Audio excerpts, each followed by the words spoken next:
ہو چکا ہے. Prime minister خود آ کر کے چلے. کراچی سرکولر ریلوے جو کہ ہونی چاہیے, صرف لوکل ٹرین کی بات نہیں کر رہا میں, اس کا افتتاح ہو چکا ہے, کام سٹارٹ ہو رہا ہے اس کے اوپر. فریٹ ٹرمینل کا افتتاح انشاءاللہ اسی مہینے میں 20 دن میں ہو سکتا ہے. اس کے علاوہ اب آ جائیے K4. 13 سال میں 13 بوند پانی کراچی کو نہیں بڑھایا انہوں نے. K4 کا پروجیکٹ 13 ارب ضائع کر دیے اس کے اندر. K4 وابڈا کے حوالے ہو چکا ہے, اس کی اسٹڈی بن رہی ہے اور ٹائم لائن رکھی گئی ہے 14 اگست 2023 انشاءاللہ. اب اس کی جیسے ہی چونکہ وابڈا کا ہو چکا, اس کا آپ پتہ ہے پہلے تو انہوں نے ضائع کر دیا نا, اب میں اس پہ بتاؤں. اور وہ یہ ہمارے ذمہ تھا, نالے, ٹرانسپورٹ, KCR, فریٹ ٹرمینل اور کیا کہنا چاہیے آپ کو میں نے بتایا K4. اب سندھ گورنمنٹ کے ذمہ کیا تھا؟ 3 بڑے نالے ہمارے تھے, میگا نالے ہیں, 41 KMC کے اور 500 DMC کے نالے تھے, ایک پہ کام سٹارٹ نہیں کیا. سندھ گورنمنٹ کے ذمہ روڈ, راستے, کچرا صاف کرنا تھا. ایک روڈ نہیں بنی, ایک کچرے کے لیے. کل میں نے چند موٹر سائیکل وہ دیکھی تھی, لوڈر, موٹر سائیکل لوڈر وہ چلتے ہوئے نظر آئے. مطلب ان کے جو ذمہ کام ہے, جو جس پہ آپ سب لوگ آتے ہیں جب پھرتے ہیں روڈوں کے اوپر. اچھا, اور K4 پہ ہم نے پہنچانا ہے دھابے جی تک پانی, دھابے جی سے کراچی لے کر آنا ہے گھروں تک, نلکے تک. وہ اس نااہل حکومت کے ذمہ ہے, وہ کچھ نہیں ہوا. اور انہوں نے بسز, ان کی orange line 0, red line 0, blue line 0, انہوں نے بھی 5-6 ٹرانسپورٹ. علی مادل جی صاحب بہت شکریہ آپ کا. سبستان سے آپ بات کر رہے تھے, معاملہ یہی ہے جس طرح سے پہلے وزیر اعلیٰ سندھ سید مراد علی شاہ گفتگو کر رہے تھے. انہوں نے کہا کہ آئین اور قانون کے مطابق تو یہ ملک کو چلا ہی نہیں رہے ہیں. پھر انہوں نے بیوروکریسی کے حوالے سے کہا کہ جو افسران اچھا کام کر رہے ہوتے ہیں یہ اس کو فیڈریشن تو سمجھتے ہی نہیں ہے, ان کو کہتے ہیں کہ ان کو واپس بلا لیتے ہیں. لیکن علی مادل شیخ صاحب اور جس طرح سے PTI کا موقف ہے وہ یہی ہے کہ جو کام کیا ہے کراچی میں وہ ہم لوگوں نے کیا ابھی تک. آپ نے کیا کیا؟ اور 1100 ارب کا جو پیکج تھا جس کا اعلان وزیر اعظم صاحب نے کیا. یہ بات کرتے کہ 13 ایئرز ہو گئے آپ کو بھی گورن کرتے ہوئے, آپ لوگوں نے کیا کیا ہے, ہم ہی ساری چیزیں بھی کر رہے ہیں وہاں کیا کہ جو بیسک ان کی پرابلمز ہیں شہریوں کی. اچھا, یہ جو مایوس کن حالات ہیں ان سے تھوڑی دیر کے لیے باہر نکلتے ہیں, خاص طور پہ معیشت کے حوالے سے بھی جو مایوس کن صورتحال ہے اس میں ایک اچھی خبر یہ ہے کہ ٹیکسٹائل کی برآمدات میں ہم اضافہ دیکھ رہے ہیں. اچھا, قومی ادارہ شماریات کے جاری کردہ اعداد و شمار یہ بتا رہے ہیں کہ ٹیکسٹائل اور ملبوسات کی جو برآمدات ہیں اس سال کے پہلے 4 مہینوں کی اگر بات کریں تو اس میں 26.55% اضافے کے ساتھ 6.2 بلین ڈالرز تک پہنچ گئی ہیں. اور ٹیکسٹائل اور ملبوسات کی برآمد میں ترقی کی رفتار عالمی منڈی سے بڑھتی ہوئی مانگ کے ساتھ ساتھ روپے کی قدر میں بڑے پیمانے پر کمی کی وجہ سے مستحکم ہے. اچھا, اور وزارت تجارت کا تخمینہ ہے کہ شمالی امریکہ اور یورپی ممالک میں لاک ڈاؤن میں نرمی پاکستانی ٹیکسٹائل کے سامان کی اعلیٰ منڈی برآمدات کو بڑھانے میں مدد ملے گی. اور ٹیکسٹائل جو ہے ملکی مینوفیکچرنگ کا سب سے بڑا شعبہ ہے جو صنعتی شعبے میں کام کرنے والی تقریباً 40% لیبر فورس کو روزگار بھی فراہم کرتا ہے. بالکل حمزہ, اب یہ وجوہات جانا بھی ضروری ہے کہ کیا وجوہات ہیں جن کی وجہ سے یہ اس نے اس میں گروتھ ہم نے دیکھی ہے. ہم بات کریں گے چیئرمین پاکستان ہوسٹری مینوفیکچررز ایسوسی ایشن کاشف ور صاحب موجود ہیں. السلام علیکم, گڈ مارننگ. کاشف ضیاء صاحب, ٹیکسٹائل کی ایکسپورٹ میں جو زبردست اضافہ دیکھنے میں آیا ہے اس کی جو وجوہات ہیں وہ کیا ہیں اور کیا یہ رجحان جاری رہے گا؟ دیکھیں, سب سے پہلے تو میں تھوڑی سی چیزیں واضح کر دینا چاہتا ہوں کہ جب سے PTI کی گورنمنٹ امپاور ہوئی ہے اور as compare to previous governments کا اگر کمپیریزن کیا جائے تو کسی نے ٹیکسٹائل کے شعبے کے اوپر اتنی توجہ نہیں دی جتنی PTI گورنمنٹ نے دی ہے. اگر ہم سیل ٹیکس کی بات کریں, کیونکہ ہمارے ایکسپورٹرز کے جو آلویز جو مسائل تھے وہ یہی تھے کہ ہمارے ریفنڈز گورنمنٹ کے پاس رہتے تھے اور کوئی بھی ٹیکسٹائل پالیسی اس طرح کی نہیں دی جاتی تھی کہ جس کی وجہ سے ہم لیول پلینگ فیلڈ ہمارے پورے ریجن میں ہمیں مل سکے. نو ڈاؤٹ عمران خان صاحب کا ویژن, رزاق داؤد صاحب کی پالیسیز اور میاں اسلم اقبال جو کہ پنجاب کے منسٹر انڈسٹریز کے, ان سب کا جو ویژن ہے کہ پاکستان کی ایکسپورٹ کو بڑھایا جا سکے. اور آپ جیسا کہ آپ بات کر رہے تھے کہ شماریات جو دیکھے جائیں کہ پچھلے کوارٹر جو فسکل ایئر کا جو کوارٹر ہے جولائی ٹو اکتوبر کا, اس میں 26% کی گروتھ ہے as compare to the last year. اور یہ نہ کہ صرف اس کوارٹر کی پچھلے سال سے کمپیریزن کریں, اگر 3 سال کا موازنہ کریں تو ہر گزرتے ہوئے مہینے کے ساتھ یہ جو ایکسپورٹ کے نمبرز ہیں یہ بڑھ رہے ہیں. اور نو ڈاؤٹ اس کے پیچھے جو سب سے مین چیز ہے وہ PTI گورنمنٹ کی پالیسی ہے. میں پورا کریڈٹ ان کو دینا چاہوں گا کہ انہوں نے ٹیکسٹائل سیکٹر کو, جو کہ ہمارے ملک کی بیک بون ہے, جو کہ ہمارے ملک کا زر مبادلہ ان کر کے دیتا ہے, اس کے اوپر پوری توجہ دی ہے. اور اس ٹائم پہ میں یہ کہتے ہوئے فخر محسوس کروں گا کہ جو ویلیو ایڈڈ ٹیکسٹائل ہے, ٹیکسٹائل کے اندر جو گارمنٹ سیکٹر ہے پرٹیکولرلی, اس کے اندر بھی 35% کی گروتھ ہے as compare to the last year. اور یہ وہ چیز ہے کہ بنگلہ دیش نے جو اتنے اپنی ایکسپورٹ کو بڑھایا ہے انہوں نے ویلیو ایڈڈ ٹیکسٹائل کے سر پہ بڑھایا, اور اب پاکستان بھی اسی ڈائمینشن پہ جا رہا ہے کہ ہماری بھی جو ویلیو ایڈڈ کی ٹیکسٹائل ہے وہ ہر گزرتے ہوئے دن کے ساتھ ہماری ایکسپورٹ میں اضافہ ہو رہا ہے. کاشف صاحب, یہ عام طور پر جو ہے خبریں بھی آ رہی تھیں, اس حوالے سے بھی کنفرم کر دیجئے گا کہ جی جو بنگلہ دیش آرڈرز لے رہا تھا وہ بھی پاکستان کو مل رہے تھے, ایون چائنا کے آرڈرز بھی پاکستان کو ملنا شروع ہو گئے تھے. انڈسٹری گرو کر رہی ہے, ٹیکسٹائل انڈسٹری کی بات کریں, اس میں صداقت کتنی ہے اور اس میں مزید کتنا پوٹینشیل ہے؟ دیکھیں, جو کسٹمر جو بیرونی منڈیوں میں کسٹمر بیٹھا ہوا ہے, خاص طور پہ امریکہ اور جو یورپین منڈیوں میں جو کسٹمر بیٹھا ہوا ہے, وہ پاکستان کو اور بنگلہ دیش کا جو کمپیریزن کرتے ہیں اس میں اسٹیبلٹی سب سے بڑا فیکٹر تھا. اس کے بعد گورنمنٹ کی جو پالیسیز ہیں اس کو دیکھتے ہیں کہ گورنمنٹ ٹیکسٹائل کے لیے کتنا سیریس ہے. جب ان سارے فیکٹرز کو لیتے ہوئے کسٹمرز نے آرڈر پلیس کرنے شروع کیے پاکستان میں, اور ہمارا جو کسٹمر ہے وہ اس طرح کا کسٹمر ہے کہ اگر ایک دفعہ وہ ٹرسٹ ڈیولپ کر لے تو یہ لانگ ٹرم ریلیشن ڈیولپ کرتے ہیں. یہ اس طرح نہیں ہے کہ ایک سیزن میں ریلیشن ڈیولپ کیا اور نیکسٹ سیزن میں یہ اٹھا کے انڈیا میں دے دیں گے, بنگلہ دیش دے دیں گے یا چائنا میں دے دیں گے. تو ہمارا جو بنگلہ دیش سے کمپیریزن اس ٹائم پہ نو ڈاؤٹ چائنا اور بنگلہ دیش کے جو آرڈرز ہیں وہ پاکستان کی طرف موو ہوئے ہیں, اور یہ آن گوئنگ پروسیس ہے. اور آنے والے وقتوں میں بھی ہمارے پاس فیکٹریوں میں اتنی کیپیسٹی اویلیبل نہیں ہے جتنے اس ٹائم پہ ماشاءاللہ آرڈرز کی بھرمار ہے.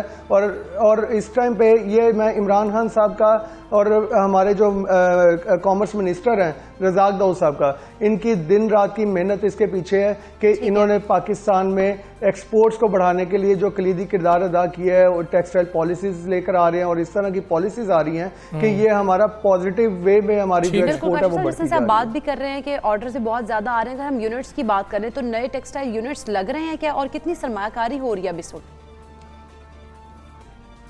جی بالکل, ہمارے جو جیسے میں نے آپ کو بتایا پچھلے 3 سال سے ہر گزرتے ہوئے مہینے کے ساتھ جو ہے وہ ایکسپورٹس بڑھی ہے. تو صرف فیصل آباد کی اگر بات کی جائے تو 200 نئے ٹیکسٹائل یونٹس جو ہیں وہ اس ٹائم پہ آن گوئنگ پروسیس میں جو کنسٹرکشن بھی چل رہی ہے اور پلس مشینری امپورٹ ہو رہی ہے. اور یہ وہ اتنی بڑی انویسٹمنٹ ہے کہ جو آنے والے وقتوں میں یہ ابھی ہم 26% کی جو گروتھ دیکھ رہے ہیں, تو I am pretty much hopeful کہ آنے والے وقتوں میں جب یہ یونٹس انسٹال ہوتے ہیں تو ڈیفینیٹلی یہ 40 to 50% کا جو فگر ہے انکریز کا وہ اچیو کرنا کوئی بہت بڑی بات نہیں ہوئے گی. ٹھیک ہے کاشف صاحب, کپاس کے حوالے سے بتائیے گا, کئی مسائل کا سامنا رہا, آپ گورنمنٹ سے جو ہے بات بھی کرتے رہے کاٹن کے حوالے سے, ابھی موجودہ صورتحال کیا ہے اور مزید آپ کیا سمجھتے ہیں کہ کتنی انویسٹمنٹ ادھر ہونی چاہیے یا کتنی پیداوار ہونی چاہیے کہ ہمیں مزید فائدہ ہو سکتا ہے, ہمیں امپورٹ نہ کرنی پڑے؟ دیکھیں, اس میں جو سب سے بڑی چیز جو ہوگی کہ اس میں میں یہ کہوں گا کہ ہماری جو پچھلے ادوار کی جو گورنمنٹس ہیں انہوں نے شوگر کین کے اوپر بہت زیادہ فوکس رکھا تھا, اور کاٹن کراپ کے جو ایریاز تھا وہ دن بہ دن کم ہوتے جا رہے تھے, اور جس کی وجہ سے ہماری جو کاٹن کراپ جو ہے وہ آلویز جو ہمارا را مٹیریل جو ہے اس کی شارٹیج کا سامنا تھا. نو ڈاؤٹ انفلیشن کے ساتھ ساتھ اس ٹائم پہ جو کاٹن کراپ کے جو حالات ہیں وہ بھی یہی ہے کہ ہمیں شارٹیج کا سامنا کرنا پڑتا ہے, جس کے اوپر گورنمنٹ نے بر وقت ایکشن لیتے ہوئے جو کہ ہماری ریگولیٹری ڈیوٹی جو امپورٹ کی تھی وہ انہوں نے 10% سے کم کر کے 5% پہ کیا ہے, اور ہمارے گورنمنٹ سے مطالبہ تھا کہ اس کو فردر ریڈیوس کیا جائے, جس کے اوپر رزاق داؤد صاحب نے یہ اشارہ دیا ہے کہ وہ آنے والے وقتوں میں یہ جو ریگولیٹری ڈیوٹی ہے اس کو بھی ختم کرنے جا رہے ہیں.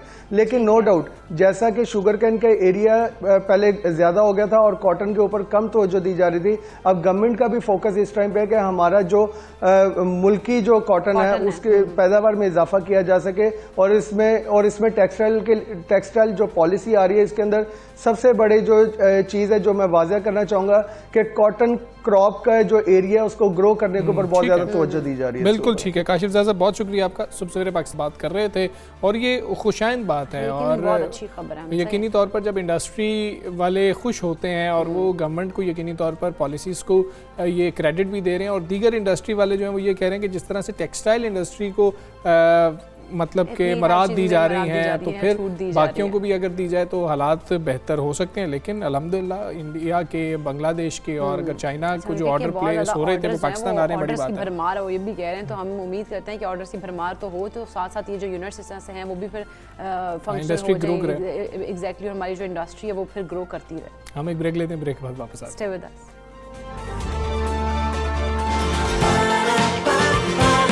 صبح سویرے پاکستان, صبح سویرے